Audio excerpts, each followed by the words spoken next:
अब हम लोग सीख रहे हैं नंबर सिस्टम। नंबर सिस्टम है क्या, नंबर सिस्टम आया तो आया कहां से। आप लोग बेसिक टू आप हाई की ओर हम लोग चल रहे हैं, थोड़ा सा ध्यान पूर्वक सुनिएगा और एक एक बात को समझिएगा। और मैं आपको गारंटी देता हूं कि आपके इस वीडियो के बाद आपको क्लास 10th का फर्स्ट चैप्टर में कोई प्रॉब्लम नहीं होगा। तो चलिए स्टार्ट करते हैं नंबर सिस्टम। नंबर सिस्टम में है क्या, नंबर सिस्टम आया तो आया कहां से। शुरुआत में जो प्राकृतिक में से ही हम लोग क्या करते हैं, किसी भी ऑब्जेक्ट को गिनने के लिए गिनती स्टार्ट करते हैं 1 2 3 4 5 6, 1 2 3 4 5 6 ऐसे संख्याओं को हम लोग क्या बोलते हैं, नेचुरल नंबर। यानी all counting number are called natural number. लेकिन नेचुरल नंबर तो आप तो गिन लिए, नेचुरल नंबर क्या है आपको समझ में आ गया होगा। लेकिन बात करते हैं कि नेचुरल नंबर के आने के बाद भी हमारी संख्याएं पूर्ण नहीं हुई। जैसे कि आपको बोल दिया जाए कि अगर 1005 लिखना है, 1005 कैसे लिखेंगे, नहीं लिख पाएंगे, क्योंकि 1005 लिखने के लिए हमको किस चीज की जरूरत पड़ेगी, जीरो की जरूरत पड़ेगी। यानी जब जीरो की खोज हुआ, जब जीरो को खोज हुआ तब हमारी संख्या क्या बन गई, पूर्ण संख्याएं बन गई। यानी जीरो के साथ में गिनती की जितनी भी संख्या है, जीरो के साथ में गिनती की जितनी भी संख्या है वो टोटल्स क्या है आपके होल नंबर, जिसको हम लोग बोलते हैं यानी पूर्ण संख्या बोलते हैं। यानी आपकी संख्या जीरो के साथ आने से क्या होगी, संख्या क्या होगी, पूर्ण हो गई, उसको हम लोग क्या बोलेंगे, होल नंबर बोलेंगे। उसके बाद हम बात करते हैं जो बहुत सारी संख्याएं बन गई 1 2 3 4 5 6 7 8 9 10 11 12 13, बहुत सारी संख्याएं बन गई, बहुत सारी संख्याएं बन गई। तो हमने ऑब्जर्व किया, उनमें से कुछ संख्याओं को देखा ध्यान से, तो उसमें से कुछ ऐसी भी संख्याएं मिली जो 2 से क्या हो जाए, कट जा रही है, जो 2 से क्या हो रही है, कट जा रही है। ऐसी संख्याओं का हमने नाम दे दिया क्या, इवन नंबर। इस संख्या का नाम क्या दे दिया, इवन नंबर दे दिया। और इसमें डिस्कवर किए और इसको खोज किए और उनमें से देखे कि और बहुत सारी ऐसी संख्याएं हैं जो 2 से नहीं कट रही है। उन सारी संख्याओं का नाम क्या दे दिया हम लोग, उसको हम लोग नाम दे दिया ऑड नंबर, जिसको हम लोग विषम संख्या बोलते हैं। इसी तरह आपको संख्याएं मिलती जा रही हैं। और उसका और इसमें हमने देखा कि कुछ ऐसी भी संख्याएं हैं जो सिर्फ ओनली वन और इट सेल्फ यानी स्वयं से क्या कर रही है, डिवाइड हो रही है, उसमें भाग लग रहा है। तो ऐसी संख्याओं को हम लोग क्या बोलते हैं, प्राइम नंबर बोलते हैं। क्या बोलते हैं, प्राइम नंबर बोलते हैं। और इसमें खोज किया तो बहुत सारे चीज हमको मिला कि ऐसी भी संख्याएं मिली जो वन और इट सेल्फ के अलावा और संख्याओं से उसमें भाग लग रहा है। तो वैसी संख्याओं को हम लोग क्या बोलते हैं, कंपोजिट नंबर बोलते हैं। उसके बाद आया कि बहुत सारी संख्याएं हैं, जैसे कि कोई चीज हम लोग जब कोई चीज देते हैं तो हमें क्या चीज करना होगा, और लेते हैं तो क्या चीज करना है, यानी संख्याएं बढ़ रही है या घट रही है तो हम लोग उस समय आगे क्या प्लस माइनस का सिंबल आ गया, हमने प्लस माइनस का भी सिंबल सीख लिया। अब क्या बन गया, एक तो प्लस माइनस है नेगेटिव दुनिया में, एक नंबर सीरीज में नेगेटिव दुनिया बना लिया, नेगेटिव सीरीज बना लिया, यानी -1 -2 -3 -4 का एक नेगेटिव सीरीज बन गया। ऑलरेडी हमारे पास पॉजिटिव सीरीज है। ऐसी टोटल संख्याओं को हम लोग क्या बोलते हैं, इंटीजर्स। क्या बोलते हैं, इंटीजर्स। यानी इंटीजर्स इसको बोलते हैं पूर्णांक, यानी नेगेटिव संख्याएं प्लस पॉजिटिव संख्याएं प्लस जीरो, इस टोटल को हम लोग क्या बोलते हैं, इंटीजर्स बोलते हैं। अंडरस्टैंड, इंटीजर्स एक को हम लोग नेगेटिव सीरीज वाले संख्याओं को हम लोग क्या बोलते हैं, आपका नेगेटिव इंटीजर्स बोलते हैं। और पॉजिटिव सीरीज वाले संख्या को क्या बोलते हैं, आपको पॉजिटिव इंटीजर्स बोलते हैं। और जो यहाँ पे जीरो बचा हुआ है, नहीं तो नेगेटिव है नहीं तो पॉजिटिव है। तो आपको नंबर सिस्टम समझ में आ गया होगा। उसके बाद क्या, रेशनल नंबर आया, इरेशनल नंबर आया, उसके बाद रियल नंबर आया। तो जितने भी हम आपको डिस्कस करेंगे आप थोड़ा सा समझते हैं रेशनल नंबर और irrational. This is very very important class 10th के लिए। आप समझ रहे हैं रेशनल नंबर और इरेशनल नंबर, तो ध्यान से सुनिएगा क्योंकि क्लास 10th के लिए बहुत इंपॉर्टेंट है इस रियल नंबर चैप्टर के लिए। तो रेशनल नंबर किसको बोलते हैं, व्हाट इज रेशनल नंबर। तो वैसी संख्याएं जो p/q के रूप में लिख सकते हैं, which number is denoted by p/q। वैसे नंबर, वैसी संख्या है जिसको हम लोग p/q के रूप में क्या कर सकते हैं, लिख सकते हैं। फ्रैक्शन के रूप में लिख सकते हैं, बटा के रूप में लिख सकते हैं, उसको हम लोग क्या बोलते हैं, आपके रेशनल नंबर बोलते हैं। बस इसमें एक कंडीशन क्या है कि डिनोमिनेटर 0 के बराबर नहीं होना चाहिए। क्या नहीं होना चाहिए, डिनोमिनेटर आपके 0 के बराबर नहीं होना चाहिए। ऐसी संख्याओं को हम लोग क्या बोलते हैं, आपके रेशनल नंबर। तो भाई रेशनल नंबर में कौन कौन संख्या आ गया, जितनी भी संख्या अभी पढ़ा है आपके, natural number, whole number, even number, odd number, composite number, आपके prime numbers, integers, all are rational number. ये सब क्या है, रेशनल नंबर है। बस सिंपल सा ट्रिक है पहचानने का, बहुत ही आसान है, आपको भी आ जाएगा। बस सिंपल सा ट्रिक है, रेशनल नंबर को पहचानेंगे कैसे। तो आपको सिंपली याद रखना है, फर्स्ट ट्रिक क्या है कि कुछ नंबर्स होते हैं जो डिवाइड करने पे कुछ डेसिमल के बाद क्या होते हैं, पूरी पूरी से कट जाते हैं। कुछ डेसिमल के बाद पूरी पूरी से कट जाते हैं। जैसे कि हम लोग 25 को 4 से हम डिवाइड करते हैं, 25 को 4 से डिवाइड करेंगे तो ये क्या हो जाएंगे, कुछ समय बाद कट जाएंगे, यानी 6.25 जाते जाते ये क्या हो जाएंगे, कट जाएंगे। इस ट्रिक को हम लोग क्या बोलते हैं, आपको terminating after definite decimal expansion. इस ट्रिक को क्या बोलते हैं, terminating after definite decimal expansion. या तो आपके कुछ डेसिमल के बाद क्या होंगे, जाएंगे, कट जाएंगे, तो सारे क्या है, रेशनल नंबर है। या तो क्या करेंगे, रिपीट होने लगेंगे, नंबर क्या होंगे, कुछ डेसिमल के बाद रिपीट होने लगेंगे। जैसे कि हम लोग 10 में 3 से डिवाइड करेंगे, 10 में 3 से हमने डिवाइड किया तो इक्वल टू 0.3333 डॉट डॉट ये रिपीट होने लगेंगे। तो ऐसी संख्या क्या होगी, रेशनल नंबर है। बहुत ही आसान सा ट्रिक है। अगर वो कुछ डेसिमल के बाद क्या हो रही है, कट जा रही है, तो उसको क्या बोलते हैं, उसको बोलते हैं terminating after definite decimal expansion. Okay, और कुछ ऐसी भी संख्याएं आपको रेशनल नंबर हो सकती है जो क्या है, आपके कुछ डेसिमल के बाद क्या होने लगे, रिपीट होने लगे, तो ऐसी संख्याएं क्या है, आपकी रेशनल नंबर है। तो आपको बात अच्छी तरह से समझ में आ गई है। अब बात करते हैं इरेशनल। तो इरेशनल पहचानने का बहुत ही आसान तरीका है। इसमें था टर्मिनेटिंग, इसमें क्या होगा, non terminating, non repeating decimal. ये सब क्या होते हैं, आपके इरेशनल नंबर होते हैं। Non terminating, non repeating decimal क्या होंगे, आपके इरेशनल नंबर होंगे। जैसे एग्जांपल के बाद किसी संख्या को हमने डिवाइड किया 0.123 यानी ऐसी कोई संख्या, मतलब कि लगातार कोई ना कोई संख्या बदलती रह गई डेसिमल के बाद, तो वैसी संख्या क्या होगी, इरेशनल नंबर हो गया। पाई भी क्या है, इरेशनल नंबर है। √2 भी क्या है, इरेशनल नंबर है। √3 भी क्या है, इरेशनल है। √5 भी क्या है, इरेशनल है। √7 भी क्या है, इरेशनल है। जितने जो भी कंप्लीट रूट ना हो, जिसका कंप्लीट रूट ना निकल सके, वो सब क्या है, इरेशनल नंबर है। आपको बहुत ही बढ़िया से समझ में आ गया होगा। अब बात करते हैं real number. What is real number, rational number plus irrational. Rational number और इरेशनल को हम लोग क्या बोलते हैं, रियल नंबर। दोनों को हम लोग क्या बोलते हैं, रियल नंबर। अब थोड़ा सा और डिफाइन से समझ लेते हैं कि रियल नंबर है क्या। रियल नंबर को 2 भागों में डिवाइड किया गया। कितने भागों में डिवाइड किया है, 2 भागों में डिवाइड किया गया। एक को बोलते हैं रेशनल नंबर, दूसरे को बोलते हैं इरेशनल नंबर बोलते हैं। रेशनल नंबर का आपका हम पहचानने का आसान सा ट्रिक बता दिया और इरेशनल को पहचानने का आसान सा ट्रिक बता दिया। अब आते हैं main topic, class 10 CBSE board का एनसीईआरटी का चैप्टर 1.1, जिसका नाम है यूक्लिड डिवीजन लीमा। आइए इसको समझते हैं। चलिए तो अब हम बात करते हैं यूक्लिड डिवीजन एल्गोरिथम।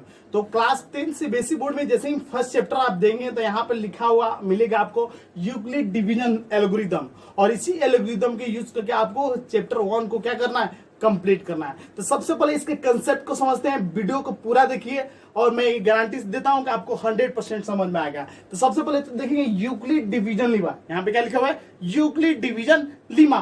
तो इसके सबसे पहले हम उल्टे से समझना शुरू करते हैं कि एल्गोरिथम मतलब क्या होता है। एल्गोरिथम मतलब क्या होता है, एल्गोरिथम मतलब होता है कि पहले से दिया गया कोई प्रोसेस, पहले से बताया गया कोई प्रोसेस जिसके चलते ये काम होता है। जैसे कि खाना बनाने के पहले से ही प्रोसेस आपको मालूम है कि खाना कैसे बनाया जाता है, तो इसको हम लोग तो एल्गोरिथम बोलते हैं। या कोई मैथ बनाने का तरीका है, एल्गोरिथम क्या है, और इसको बढ़िया से समझते हैं। जैसे कि हम किसी संख्या में डिवाइड कर रहे हैं, जैसे हम 6 को 9 में डिवाइड कर रहे हैं, 6 से हम 9 में डिवाइड कर रहे हैं, तो हम लोग इसमें एल्गोरिथम क्या है यहाँ पर समझिए। तो हम लोग को बचपन से सिखाया गया है कि 6 का टेबल पढ़ना है, आपको 6 का टेबल पढ़ना है जो कि आपके 9 के बराबर आना चाहिए या 9 से छोटा आना चाहिए। ये सिखाया गया है कि नहीं सिखाया गया है। और हम लोग क्या करेंगे, 6 का टेबल पढ़ेंगे 1 यानी 6 1 जा क्या हो जाएगा 6, और क्या बताया गया है, और 6 1 जा यहाँ पर 6 1 जा 6 होता है, तो 6 का पढ़ा हम 1 बार पढ़ेंगे तो 1 को इधर लिखा जाएगा, और जो इसका आएगा पढ़ने पर यहाँ पे इसके पास यहाँ पे लिख दिया जाएगा। उसके बाद आपको ये सिखाया गया है कि 9 में से 6 को क्या कर देना है, इसको माइनस कर देना है, यानी 3 आ गया। इसके होल प्रोसेस, ये प्रोसेस हम लोग बचपन से सीखते आ रहे हैं। इसी को हम लोग क्या बोलते हैं, एल्गोरिथम। इसी को हम लोग क्या बोलते हैं, एल्गोरिथम। स्क्रीन पर भी आ रहा होगा, स्क्रीन पर भी आ रहा होगा। व्हाट इज एल्गोरिदम बुक के अनुसार, इसको ध्यानपूर्वक पढ़ लीजिएगा। तो एल्गोरिदम मतलब होता है पहले से दिए गए प्रोसेस जिसके द्वारा हम लोग कोई चीज हल करते हैं, उसी को हम लोग क्या बोलते हैं एल्गोरिदम। अब बात करते हैं डिवीजन। डिवीजन एल्गोरिदम क्या है? What is division algorithm? अरे डिवीजन मतलब होता है भाग करना। डिवीजन मतलब क्या होता है? भाग करना, यानी भाग करने के प्रोसेस को हम लोग क्या बोलते हैं? Division algorithm. ये हम लोग जो भाग किए इसके प्रोसेस को डिवीजन एल्गोरिदम बोलेंगे। अंडरस्टैंड? और बात करेंगे भाई यूक्लिड है क्या?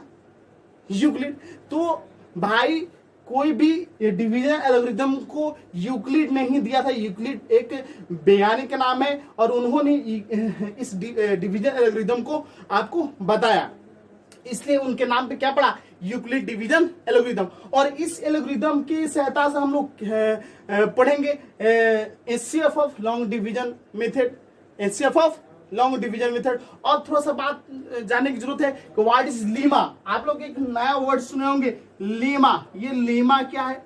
लेमा आपको सुने होंगे। ये लेमा क्या है? तो थोड़ा सा लेमा को समझ लेते। What is lemma? यानी पहले से प्रूफ किया गया स्टेटमेंट, पहले से प्रूफ किया गया स्टेटमेंट जिसकी सहायता से हम दूसरे स्टेटमेंट को प्रूफ करते हैं या दूसरे प्रॉब्लम को प्रूफ करते हैं, उसी को हम लोग क्या बोलते हैं? लेमा बोलते हैं। यानी पहले से किया गया प्रूफ किया गया स्टेटमेंट जिसकी सहायता से हम लोग दूसरे प्रॉब्लम को क्या करते हैं? प्रूफ करते हैं, उसी को हम लोग क्या बोलते हैं? लेमा बोलते हैं। आपको समझ में आ गया होगा। जैसे कि पहले से बताया गया है कि जो सूरज है पूरब से क्या होता है? उगता है। तो उस सेंटेंस से हम जानते हैं कि दुनिया क्या है? गोल है। दुनिया क्या है? गोल है। और सूरज क्या होगा? जब पूरब से उगेगा तो किधर की ओर डूबेगा? पश्चिम की ओर डूबेगा। यानी पश्चिम की ओर डूबेगा हमने कहां से बनाया? जब सूरज पूरब से उग रहा है। ये क्या हुआ? स्टेटमेंट पहले से प्रूफ किया गया स्टेटमेंट है। तो उस स्टेटमेंट से हमने बता दिया कि सूरज क्या है? आपके पश्चिम में डूबेगा। तो ये क्या है? लेमा है। आपको अंडरस्टैंड समझ में आ गया होगा। यही क्या है? Euclid division algorithm. अब बात करते हैं डिवीजन एल्गोरिदम में जो आपके लॉन्ग डिवीजन एल्गोरिदम की सहायता से हमको एचसीएफ निकलना होगा। चैप्टर 1.1 में टोटल आपको लॉन्ग डिवीजन एल्गोरिदम द्वारा आपको एचसीएफ निकालना है। उससे पहले हम लोग कुछ सीख जाते हैं। मेन चीज क्या चीज? और दिस इज ये क्या है आपका? हमने यहाँ पे डिवीजन एल्गोरिदम किया। तो इसका भी कुछ ना कुछ नाम होगा। इसको क्या बोलते हैं? इसको क्या बोलते हैं? और इसको क्या बोलते हैं? तो इसको क्या बोलते हैं भाई? इसको बोलते हैं डिवाइजर। डिवाइजर, इसको क्या बोलेंगे? डिवाइजर। तो ये हमारे पास क्या है? डिवाइजर है। और जो बीच में आपके ये क्या है? डिवाइजर है। जो बीच में आपके ये पिसा हुआ है, 2 नंबर के बीच में जो पिसा हुआ है ये 9 नंबर, इसको क्या बोलते हैं? डिविडेंड। डिविडेंड, इसको क्या बोलेंगे? डिविडेंड बोलेंगे। और जो आपके जो ये आया हुआ है 1, इसको क्या बोलते हैं? कोसेंट। क्या बोलते हैं? कोसेंट। और जो यहाँ पे जो बचा हुआ है इसको बोलते हैं रिमाइंडर। रिमाइंडर। अब यहाँ पे जो डिवीजन एल्गोरिदम में बताया गया है कि जो रिमाइंडर होगा, ये जो रिमाइंडर है वो हमेशा क्या होगा? डिवाइजर से छोटा होगा। जो रिमाइंडर होगा हमेशा क्या होगा? डिवाइजर से छोटा होगा। अगर रिमाइंडर डिवाइजर से बड़ा हो जाए तो एक और बार इसमें क्या हो जाएगा? भाग लग जाएगा, फिर तब जाके रिमाइंडर क्या हो जाएगा? छोटा हो जाएगा। यानी कहने मतलब जो रिमाइंडर होगा डिवाइजर से हमेशा क्या होगा? छोटा होगा। और जो रिमाइंडर होगा या तो 0 से क्या होगा? बड़ा होगा, या तो 0 से क्या होगा? बड़ा होगा। 0 से बड़ा होगा या 0 के बराबर होगा। जो ये आपके रिमाइंडर होगा या तो 0 के बड़ा होगा, 0 से क्या होगा? बड़ा होगा, या तो 0 के बराबर होगा। इस कंसेप्ट का पूरे बुक में आपके जब क्वेश्चन सॉल्व कीजिएगा तो आपको इस बुक से में बहुत सारे क्वेश्चंस इसी टर्म पे आपको समझ में आएगा। अगर ये बात समझ में आ गया होगा तो बुक का क्वेश्चंस भी आसानी से समझ में आ गया होगा। एक बार अगेन इसको समझते हैं कि जो रिमाइंडर होगा वो डिवाइजर से हमेशा क्या होगा? छोटा होगा। और जो रिमाइंडर होगा या तो 0 से बड़ा होगा या 0 के बराबर होगा। ये आपको ट्रिक 1.1 के टोटल क्वेश्चंस में आपको मिल जाएंगे। इसी के बेस के आधार पर हमको क्वेश्चंस क्या करना है? हल करना है। अंडरस्टैंड? अब क्या लीमा, लीमा का आधार पर भी क्वेश्चन सोल्व करना है। अरे पहले से स्टेटमेंट दे दिया हुआ रहेगा और उसके आधार पर हमें क्या बनाना है? आपका स्टेटमेंट को प्रूफ करना है। अब यहाँ पे समझते हैं कि यूक्लिड डिवीजन एल्गोरिथम में क्या बताया गया है इसका नाम दे दिया गया है, मान लो ये क्या है ए, यानी डिविडेंड इक्वल टू क्या है ए, और डिवाइडर क्वोशिएंट इक्वल टू क्या है बी, क्वोशिएंट इक्वल टू क्या है यहाँ पे डिवाइडर इक्वल टू क्या है बी मान लीजिए, और क्वोशिएंट इक्वल टू क्या है क्यू, और रिमाइंडर क्या है आर। तो यूक्लिड डिवीजन एल्गोरिथम के अनुसार ए इक्वल टू क्या होता है B Q plus R, A equal to B Q plus R. यहाँ इसी को हम लोग क्या बोलते हैं यूक्लिड डिवीजन एल्गोरिथम, इसी को हम लोग क्या बोलेंगे यूक्लिड डिवीजन एल्गोरिथम, जहां पे जो रिमाइंडर होगा जो क्या होगा डिवाइजर से बड़ा होगा, और या तो 0 से बड़ा होगा या 0 के बराबर होगा। ये दो चीज आपको समझ में आ गया होगा तो क्वेश्चंस आसानी से आपको समझ में आएगा। तो चलिए अब स्टार्ट करते हैं क्वेश्चन से। उससे पहले क्वेश्चंस को स्टार्ट करेंगे उससे पहले थोड़ा सा समझ लेते हैं कि यूक्लिड डिवीजन एल्गोरिथम ने लॉन्ग डिवीजन मेथड द्वारा आपको एचसीएफ निकालने का तरीका भी बताया गया है। उस एचसीएफ को हम लोग कैसे निकालेंगे आइए उसको समझते हैं। तो आइए हम लोग सीखते हैं कि एचसीएफ कैसे निकालेंगे यूक्लिड डिवीजन एल्गोरिथम को यूज करके। तो उससे पहले समझते हैं कि एचसीएफ क्या है, आपको पता होगा बहुत ही अच्छे तरीके से। तो एचसीएफ क्या है, एचसीएफ मतलब हायर कॉमन फैक्टर। एक एग्जांपल के रूप में हम लोग समझ लेते हैं कि हायर कॉमन फैक्टर एचसीएफ का जो फुल फॉर्म क्या होता है, एचसीएफ का फुल फॉर्म हायर कॉमन और फैक्टर। एक एग्जांपल के तौर पर हम लोग देख सकते हैं कि आपको 8 और 12 का क्या निकालना है एचसीएफ निकालना है।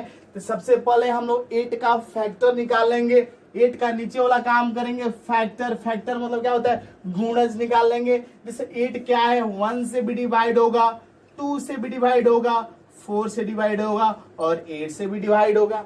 अंडरस्टैंड, जो 1 है जो 8 है 1 से भी डिवाइड होगा, 2 से भी डिवाइड होगा, 4 से भी डिवाइड होगा और 8 से भी डिवाइड होगा। और जो 12 है 1 से भी डिवाइड होगा, 2 से भी डिवाइड होगा, आपके 3 से भी डिवाइड होगा, 4 से डिवाइड होगा और 6 से डिवाइड होगा और 12 से डिवाइड होगा। तो सबसे पहले हमने क्या कर दिया फैक्टर कर दिया, इन दोनों डिजिट का हमने क्या कर दिया फैक्टर कर दिया।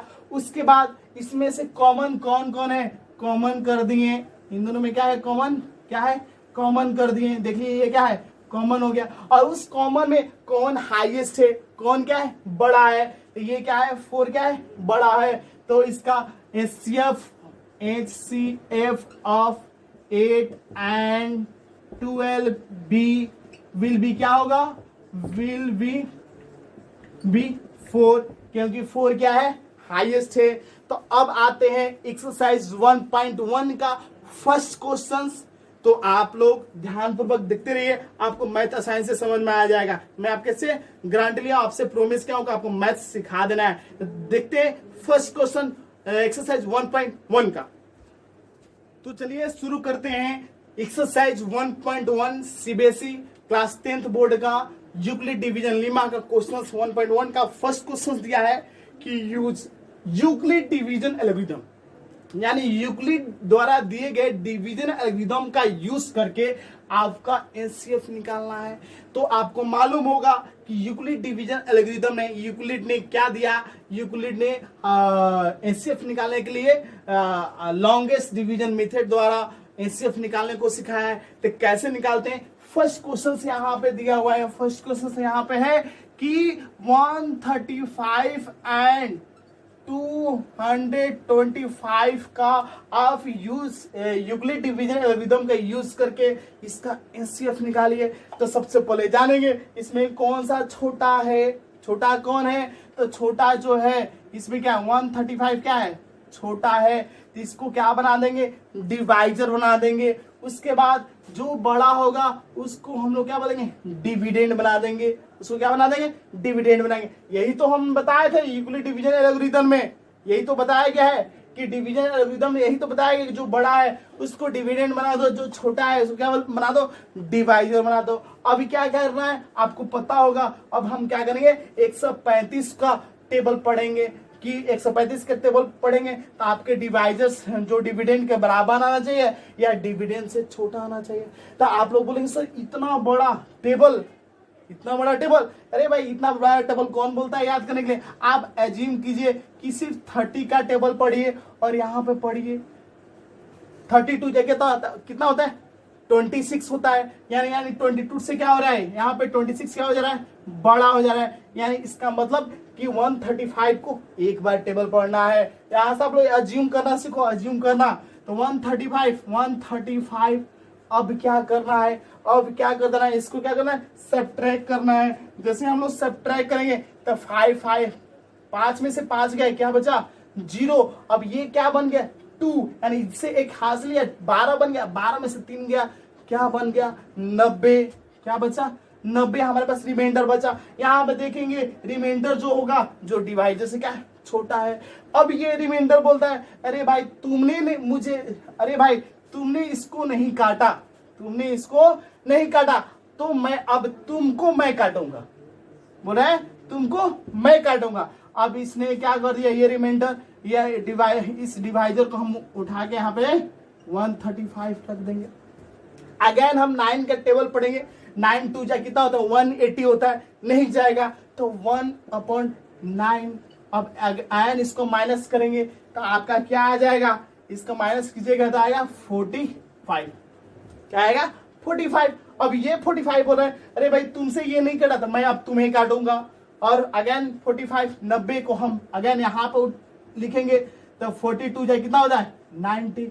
और जहां पे रिमाइंडर 0 आ जाए, जहां पे रिमाइंडर क्या आ जाए 0 आ जाए, तो उसका डिवाइजर क्या हो जाएगा, आपका एचसीएफ हो जाएगा। किसका 135 एंड 225 का। तो सो इसका हम लोग आंसर लिख सकते हैं HCF ऑफ 135 एंड 225 इज 45। आपका आंसर आ गया। जहां पर रिमाइंडर 0 आ गया आपका आंसर वहीं पर आ गया। अब बात करते हैं सेकंड नंबर क्वेश्चंस की। जो सेकंड नंबर हमारे पास क्वेश्चंस है 196 एंड 38,220 है, तो उसको भी इसमें बड़ा कौन है 38,220 है। तो 38,220 को हम लोग क्या कर देंगे, आपका इसको सेंटर में लिख देंगे और जो छोटा होगा उसको डिवाइजर बना देंगे।